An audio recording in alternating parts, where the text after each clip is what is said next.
And so in the business world, that's what they're learning. That's what the wealthy people are doing. They're figuring out how to not take advantage of the tax code, but use the tax code to their advantage. And they are not buying things to avoid taxes, unnecessary things. They're buying things that create cash flow to help with taxes. And in the farming and ranching world, what are we doing? We're just buying things, depreciating things that cost us money to avoid taxes. And so wealthy people think about money differently.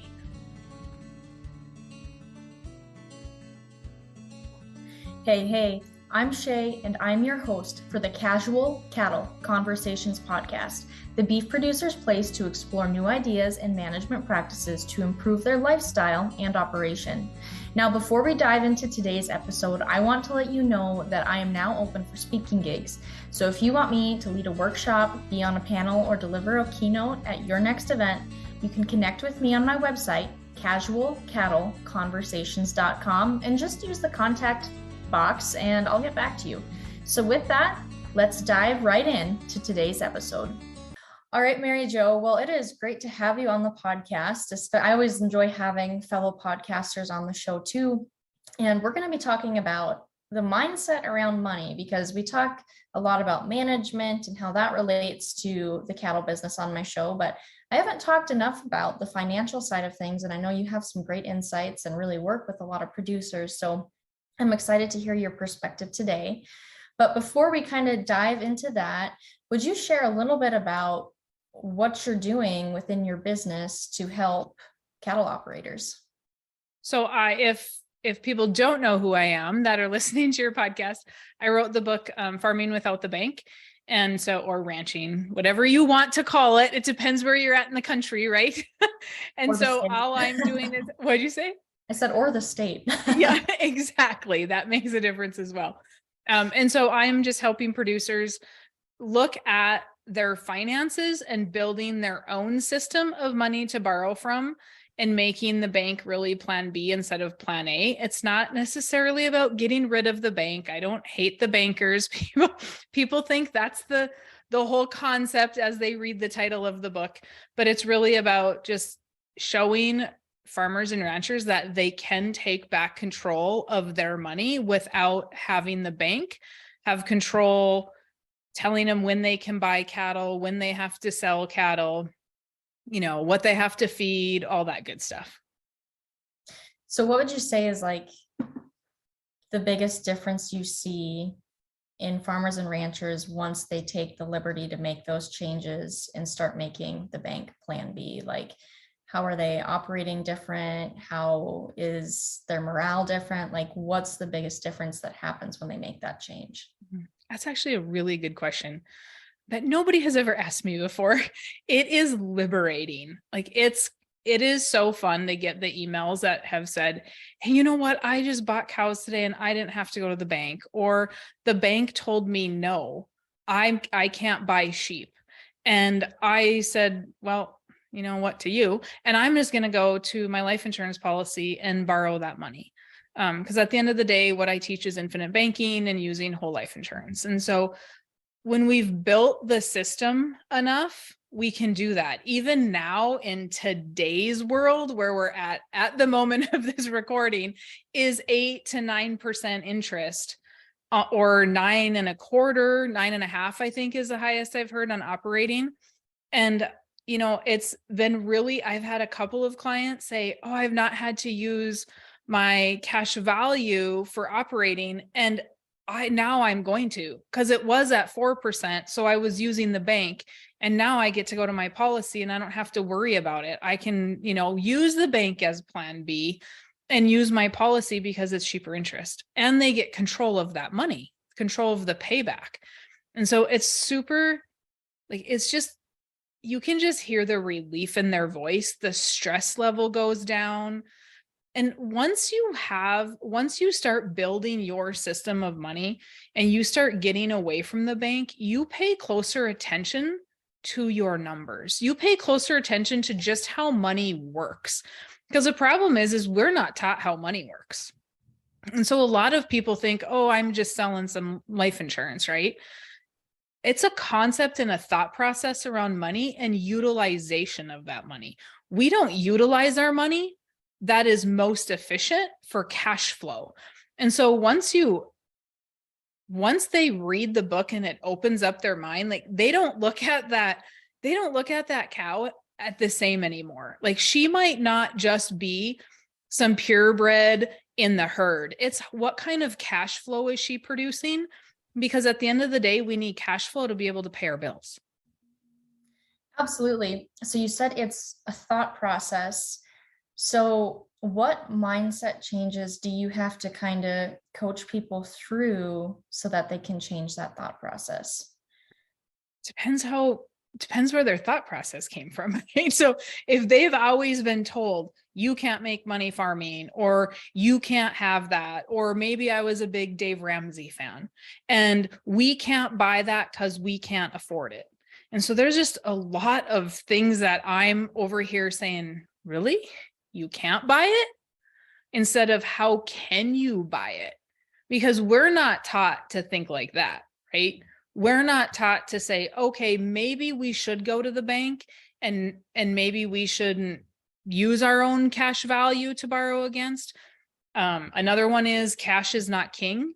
In my world, cash is queen, because every time you buy something with cash, if you're going to buy a tractor with cash, unless it was the last couple of years, it was a depreciating asset. It was not creating any kind of cash flow or appreciation. Yes, you can tell me I needed it to feed cows. I get it. But at the end of the day, when you sell that tractor, it's not worth what you paid for it. And so all of those things, I'm questioning every belief you've ever had or been told. And it's really challenging. You know, I had a guy call me just today and he said, Mary Jo, I have a HELOC. Should I borrow money from my policy to pay off my HELOC? And a lot of guys are using their HELOCs, their home equity lines of credit. They're using those as operating. Well, his was 10, he's at 10.5% or something like that. I'm like, yeah, your policy is 4.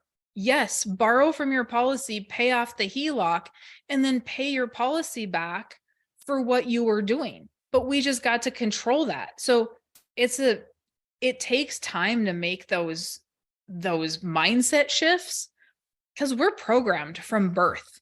You pay cash or you borrow money. Those are your only 2 options. There's nothing else out there.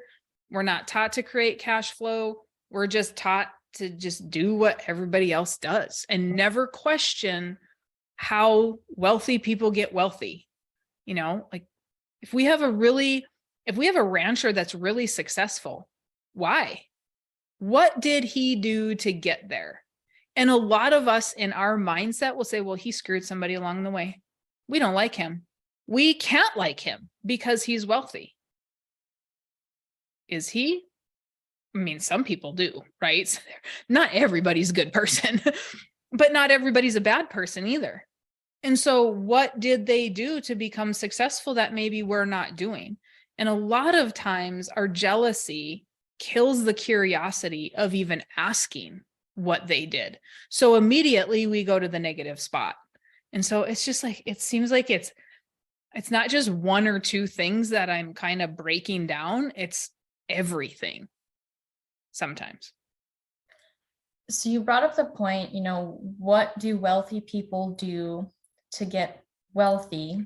And as you were learning those concepts, were you looking at just like beef farmers and ranchers who are successful, or did you look at outside industries as well and see how all those business concepts can relate back? Because in my opinion, sometimes as ag producers, we try to segregate ourselves and forget that all business is business. Mm-hmm. That 100%. You are 100% right. All business is business. At the end of the day, your farm and your ranch is a business, and you need to run it like a business. Because if I were in business, and if you're in business and you're losing money, people from the outside go, well, geez, you're a terrible business owner.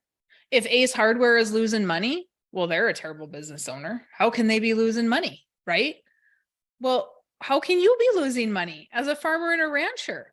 You shouldn't be losing money either. Oh, well, we have market volatility. You do have market volatility, 100%, 100% agree. But we also know history shows markets of cattle go up and down. And so right now, cattle are high. I have had clients who, when cattle were high back in 13, I believe it was, when cattle were high, they sold their entire herd, got rid of them. And then they came back in and did a feedlot. And when the feedlot business was at its high, they got rid of that and cattle were at their low, cow calf pairs, and they got back in because they're running a business. They didn't get emotionally attached to those cows and that herd. And they're doing what the money is showing works. And so I'm not looking at just farming and ranching. I'm looking at real estate. I'm looking at every other business, blue collar businesses. I have people that do everything. Everything. Like some things I'm like, that makes money? That's crazy. Like I absolutely love my job because the craziest things ever that you would never think of, people are doing. But at the end of the day, it's all about numbers. It's all about profit and loss. It's all it comes down to. So what would you say to so one thing, so I'm a young producer, been out of college for a year. And one thing that was really brought to light while I was in college and taking some of those courses was that, well, it's really tough just to make it with just a farm or ranch. Like you need someone or some sort of outside income with that. So what advice do you have for people who want to step away from needing that outside income? Like what can they look at? What can they think about to see if the resources they have, the operation they have, can be sustainable and provide the income they want as a business? Oh, that drives me crazy when I hear that.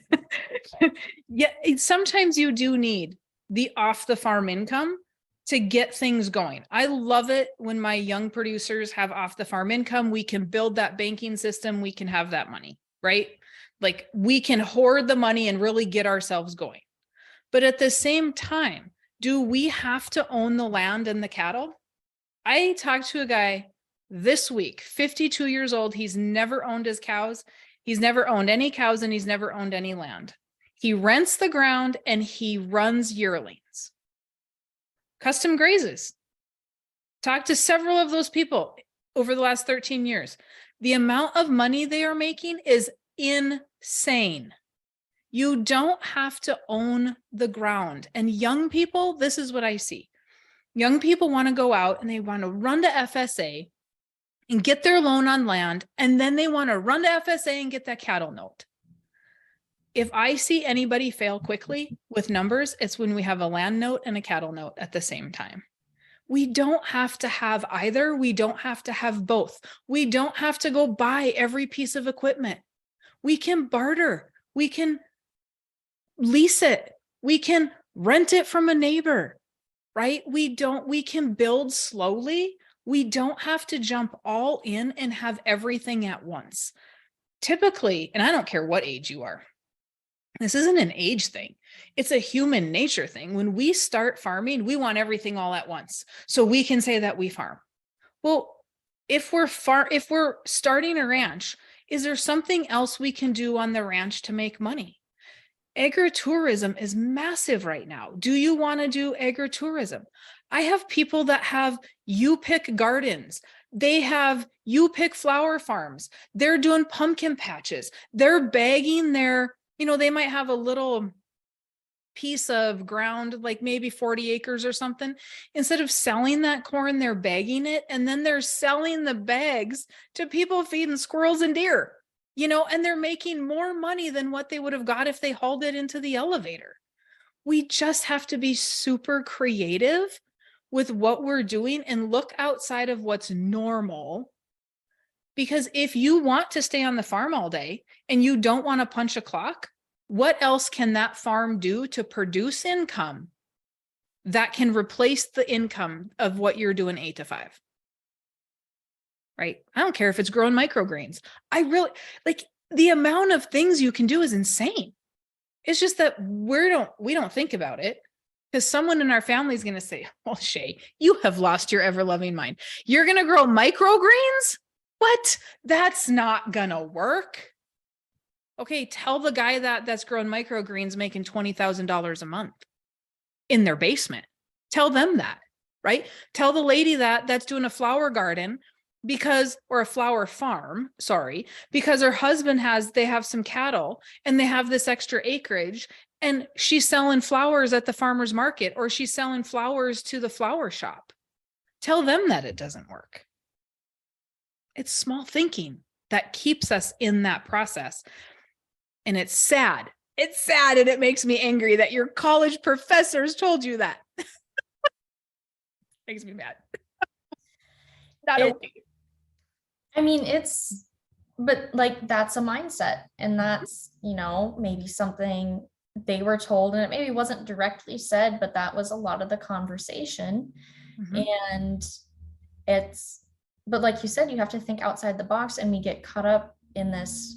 Well, what will my other family members think, if I do start a you-pick flower garden or growing microgreens or doing something like that? And I also think in my mind, those things don't have to be permanent either, but they can have a place to get us where we want to be. That's no different than picking up a side hustle to get another business where you want to be. I mean, sometimes I take on social media clients on the side if I need other income. That's not my main thing, but it gets me where I want to be with my own business. Yeah, 100%. Why not?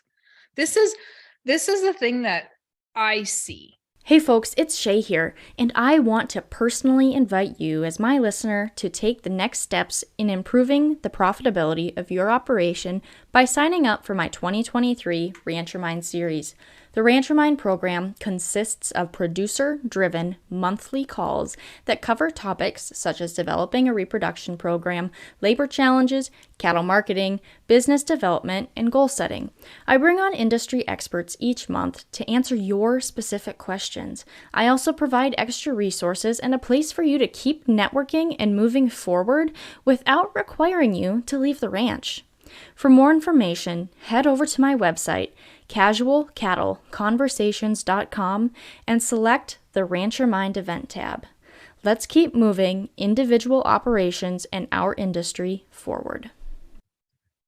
If you listen to my podcast or any of my social media, you know that millennials are like my favorite people on earth.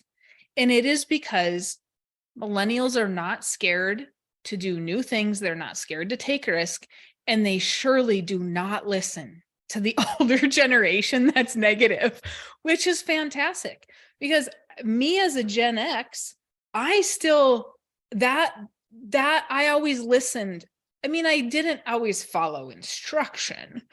And I'm more of a risk taker, but I don't have the arrival syndrome. Every new little thing out there makes me excited, like everything. And so I want to start every business I hear about because I am okay taking that risk, knowing if it didn't work, what's worst case scenario? That somebody says, oh my gosh, Mary Jo, how many businesses do you have to start? I'm like, well, maybe I started 5, but how many did you start? None. You didn't even take the risk. So kudos to you, I guess. Like, if you're never going to take that risk, then you don't have the ability to open your mouth and tell somebody else not to take the risk. Right? If you've taken the risk and you've learned from it, it's like somebody saying, well, you know what? I'm not doing regenerative agriculture because the neighbor did it and it didn't work. Okay, but did the neighbor do it right? Did they go to all the classes? Did they learn everything that they needed to do? No, you can have 2 guys doing traditional ranching right beside each other, running cows exactly the same, and one's going to be different than the other because of their practices. But it's the same ground. Why is one cow gaining more weight than the neighbor who's not? It's because they're doing something different, right? And in the egg world, we stick up for one another and we're there to help in a time of tragedy, right? But when there's no tragedy, we are eating each other alive. And we are telling each other they're doing everything wrong and that you can't do this and you're stupid for doing that, when in fact, just let me run my operation the way I want to run it. And if I fail, guess what? You have an opportunity to buy some land because I'm probably going to go bankrupt. So, but why are you sitting there judging me? Why can't we all just be okay with that and help one another out and talk to one another and share what we're doing? Because there's a huge disconnect from the farming and ranching world to the business world. And in the business world, my colleagues and I will all get together and talk about what we're doing and how we're helping people. And I mean, I'm helping them write books about the same concept. Nelson helped me, right? It's an abundance mindset. And in the farming world, we have a scarcity mindset until somebody is sick and they need help. And we're all over there. A tragedy happens during branding. Guess what? Every neighbor is going to show up. But that doesn't happen when, well, what are you doing to help your cows gain weight faster? What are you doing because you got more money from JBS when they bought out, or when, feedlots? They don't talk to one another and they live on the same road. Why? Why aren't we doing that? Do you think that farmers and ranchers have gotten into this mindset where they're almost scared to be wealthy and talk about money, where they don't even strive for it? Mm-hmm. Yep. 100%. They feel guilty. And this is a hot topic for me too. They feel guilty because society over the years have made them believe that they should not have money. So think about it. Cattle prices are high. Some of these guys are going to go to town. They're going to get a new pickup. Could be the first new pickup they ever had in their life, right? Could be the first new pickup they've had in 15 years. And somebody's going to say, must be nice to be a rancher. You guys can drive those new pickups. And the rancher is going to say, he's going to be all mad, right? He's going to say, well, you know how many hours I've put in? I haven't gotten a new pickup my whole life, or I haven't gotten a new pickup in 10 years. And they're going to come on the defense. When somebody says to you, oh, it must be nice, you say it is nice. Would you like to have a new pickup too? I bet you go to the sale barn and buy yourself some cows, and you can go down to the local auction or local landman, and you could probably find some land to buy, and you could start your own ranch. It's pretty awesome. You should try it. Right? Some old guy told me one time, I don't like life insurance agents. They make too much money. I've never made money in my life raising cattle. And these guys, they make all kinds of money. And I said, why didn't you go get your life insurance license then and sell life insurance? Well, I was farming. And I said, well, then you should have quit farming and went to get your life insurance license if you wanted to make more money. He had nothing to say, nothing. And now this guy was in his 80s, and I should be respectful of my elders, but I am a little bit, feisty. I'm a little bit ornery. And so I'm like, no, it's not okay. And we think that we should be broke. We wear a badge of honor that it's okay, or we shouldn't make money. And that's why we should all be making money. We should all be proud of the fact that we're making money, because we're running a business. Make the money, spend it. I don't care if you flaunt it. I don't care if you give it away. Be proud of your new vehicle. Be proud of the purebred herd that you bought. Be proud of the bull that you bought. I don't care that you spent $7,000 on that bull you've always wanted with the genetics you've always wanted. Buy it and be thankful that you could. Right? I just don't apologize for it anymore. And neither should any farmer or rancher out there.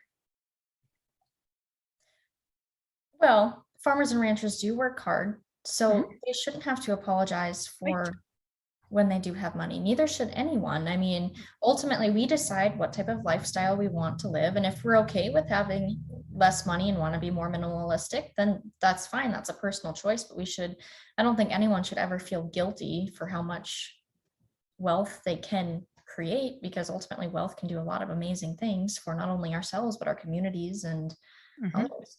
And you should never have to be defensive about how much money you make. No.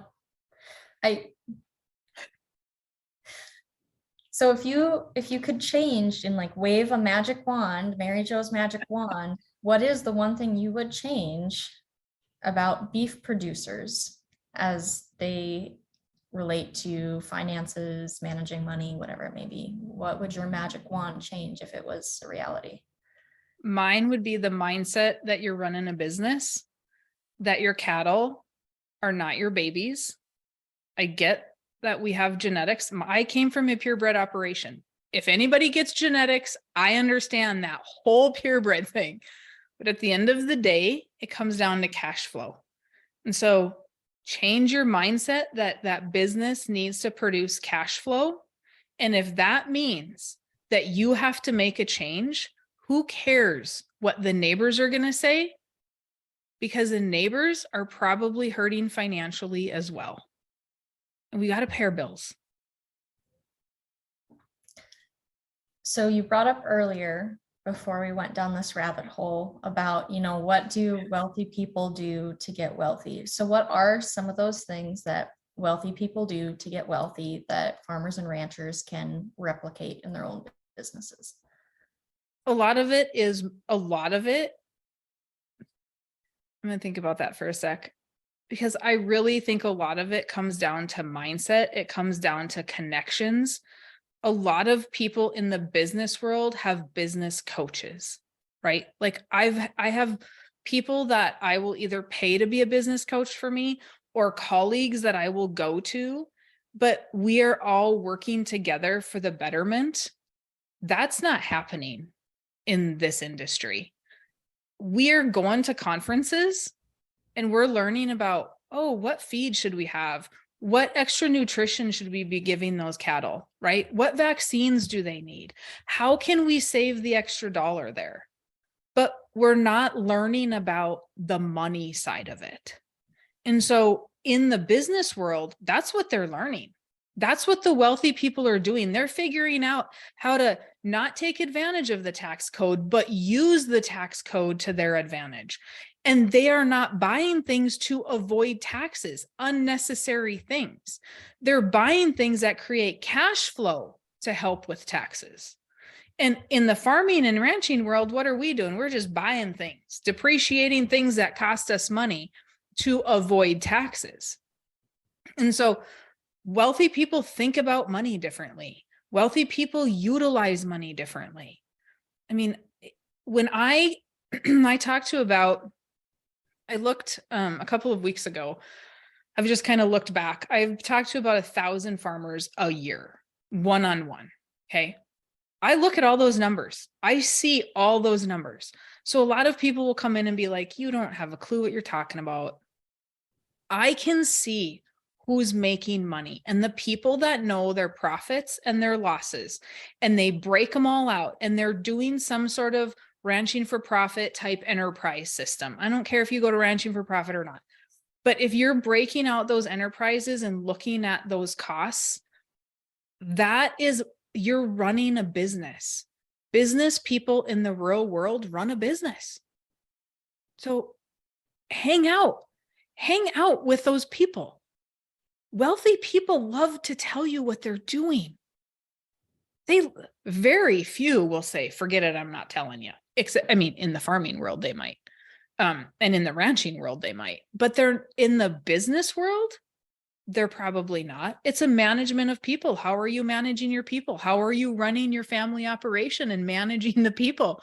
As Jolene Brown would say, are we constantly at each other's throats wanting to kill each other? Are we telling the kids that they can't come back? That doesn't happen in the business world. They bring them in, they teach them, they pass it off. In most cases, it's so different, and we think that it should be different. And in fact, it's not. It should be the same. I agree. I mean, you talk about business coaching. If I wouldn't have invested in that a year and a half, 2 years ago, I would not have been able to come home and have my podcast and my Rancher Minds as a source of income. It would not be in the same place. But having that outside perspective and reaching out to other people and my peers, that's what keeps me going. And it's almost like we try and keep everything a secret. Yeah. Even though I will say beef producers can be very helpful. I know some who are very open, who are very helpful, but those are the ones who, when you look at them, their operations are businesses. Mm-hmm. So they do have that mindset, like you said. Mm-hmm. But they're willing to help because they're wealthy, right? Wealthy people love to share what they're doing. What they don't like to do is share what they're doing with negative people that say, oh, well, I can't do that. I mean, I have clients call me all the time that we don't even talk about infinite banking. We don't talk about farming without the bank. They're saying, hey, Mary Jo, do you know somebody that does this? Or do you have a contact with somebody that does this? Because I would like to talk to them.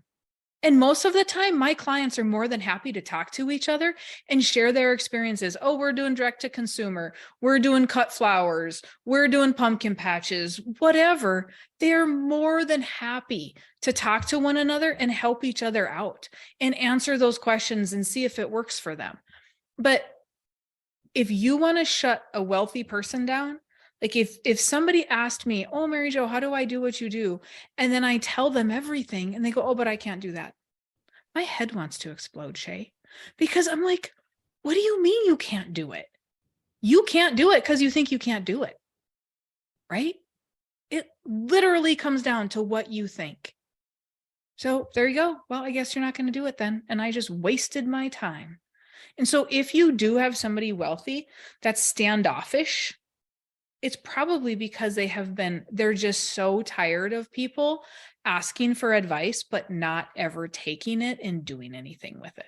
Because sometimes I'm like, don't even approach me. Like, I'm done. I'm checked out.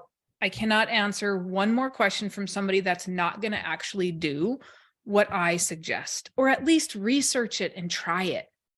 Because I'm not going to give you advice that doesn't work. But it's never going to work if you don't do it. Absolutely. Well, there's risk in trying something, and there's also risk in not trying something. And which would you rather live with? Exactly. Yep. So what would you say, or what do you say to maybe those ranchers or farmers out there who feel just buried in debt and financial stress, and they want to make a change, but it just seems so overwhelming to even think about, what do you do next? Mm-hmm. Where are the little changes that can happen? I've talked to some that are just, they can't make payments. They're on the verge of losing stuff, right?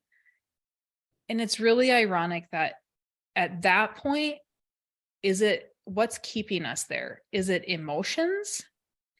Is it pride that is coming back in to the finances? So I've had many clients who have a lot of debt. And I'm like, how much machinery do you have sitting around that you don't use? I had one guy tell me he had a stock trailer. I said, what do you have a stock trailer for? You don't even have cows. Well, I might get them. I said, you have a stock trailer for cows you might buy, but you have all this debt and you have this stock trailer sitting outside rusting. It's not going to be worth anything. Why would you not sell it and then buy a stock trailer when and if you get the cows? If we are on the verge of losing stuff, if we are on the verge of thinking, you know what, this doesn't work, do we sell all the cows and start over and start small and research? Maybe we do some regenerative stuff. Maybe we figure out how to run yearlings for somebody and do some custom grazing. If we have the land and we can't make the land payment and the cattle payment, do we get rid of the cattle? Right? That's what I call eating your pride, because the neighbors are going to talk. And I have some friends that did this, and the neighbors are still talking 2 years later. Oh, they went bankrupt. No, they tried to avoid going any further into debt. They weren't at bankruptcy, but they looked at their numbers and it wasn't working. And so there's a great number of people I talk to that go to ranching for profit, and they come back and they sell their entire herd. That takes some guts. Like, that is not for the meek and mild. The emotions of all of that is, can we start small? Where do we start small? And can we be okay that we're not first of all, you're not a failure. If you do any of those things, you are not a failure. So many people think, well, if I had to sell out or if I had to sell equipment, I'm a failure. No, you're not, because you had the guts to do it, right? Like, that is not easy. Give yourself a pat on the back for doing that and making yourself better. It might take you 3-4 years, but you're going to, in 10, 15, 20 years from now, the lesson you learned and where you're going to be is astronomically different than if you keep doing what you're doing. That's just going to keep you where you're at.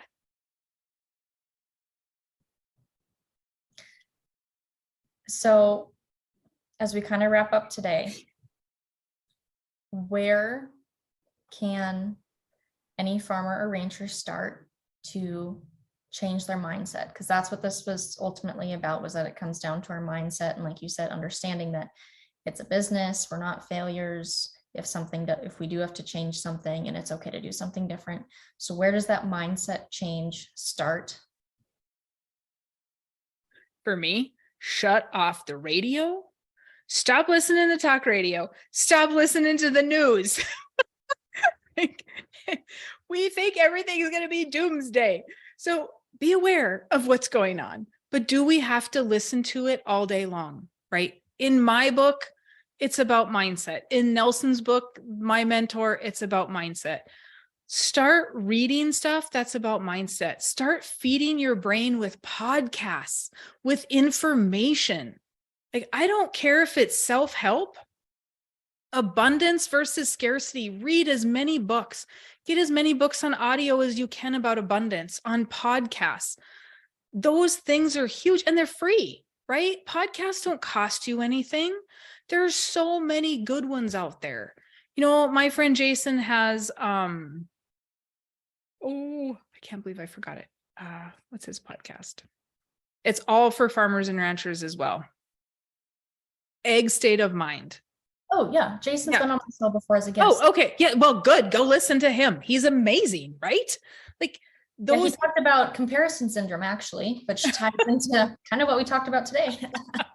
Jason is amazing. Like there's not a lot of guys willing to talk about their feelings and talk about all those things. Farmer on Fire is a new one I found that's been pretty good too. Oh, I will have to listen to that. Yeah, that one, it talks about mindset a lot too as well. It's everywhere, right? A lot of people think, oh, Mary Jo, you must spend all your time listening to infinite banking stuff and life insurance and money stuff. And no, I spend a lot of my time on me because I have to grow mentally and emotionally in order to be able to provide for clients. Believe me, the abundance mindset did not come natural to me. I did not grow up with both parents being this abundance mindset. My dad is somewhat abundance, but he's willing to take the risk. He's a positive thinker. And yeah, that'll work. And my mom is not. And so I have both of those tendencies, but I have learned that I don't need to tell my kids, oh, you can't do that. And so I had to get that from the outside world and all the books I read. You know, it's just a lot of people think it's woo-woo. And so I'm not going to listen to that. Mary Jo, there's reality. Shaye, there's reality. Yeah, the reality of it is you're a negative thinker. And so feed it with positivity. Start your day with positivity.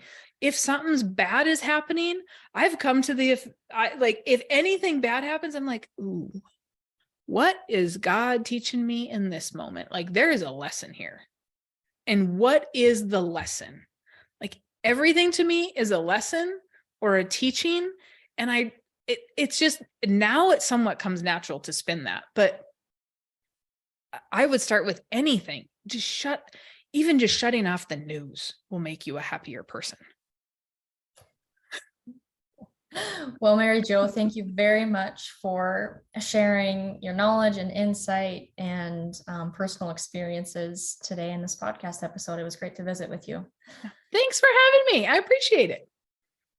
And that's a wrap on that one, folks. Thank you for tuning in today and joining in on the conversation. Be sure to take this a step further and take the advice you learned and implement it on your operation. If you want to have a conversation about it, head over to my social media and send me a DM by following @CattleConvos and connecting with me there. Have a great day.